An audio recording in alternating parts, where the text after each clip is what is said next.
I made this show about Dub Farrell just today, and I was thinking about Jerry Fairchild. You know, I was kind of contemplating the time that I had with Jerry.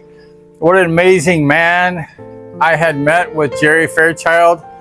You know, he was like a father to me, and I didn't realize it at the time because when I first met Jerry, he was the only person in the Speedway world who offered to help me, that saw anything in me, because I was just a very low-level D3 rider. And I don't know if he helped me because I just had the JAP Speedway bike, or he saw some potential in me. I'm not really sure exactly what it was. I tend to think that it was just the JAP Speedway bike.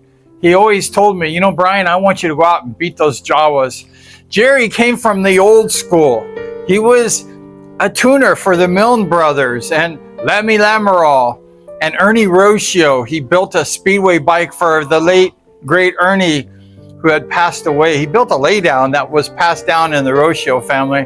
I got to ride that laydown. It didn't ride very well. Scott Autry, he told me, he tried that laydown and it didn't ride very well for Scott.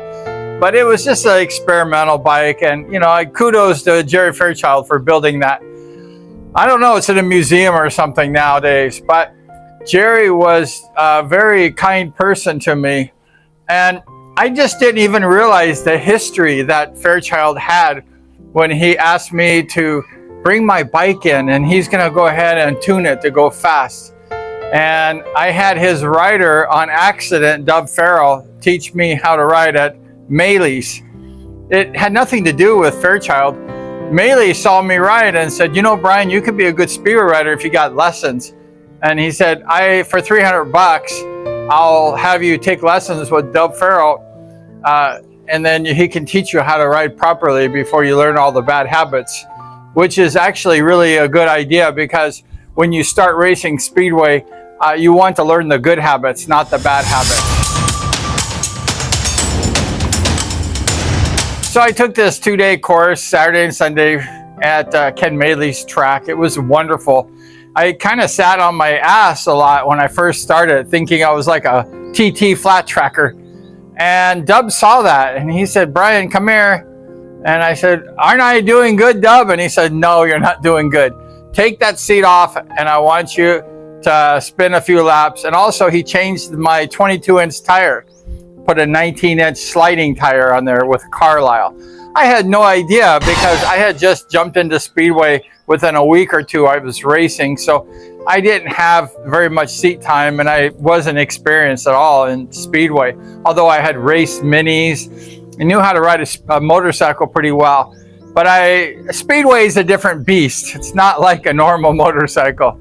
And you need lessons. You need to learn the correct way to ride a Speedway bike.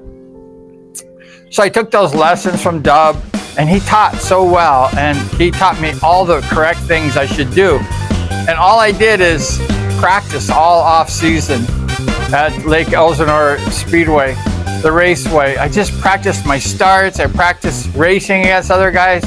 I had friends from high school throw cones, emergency cones at me, and I'd have to dodge them.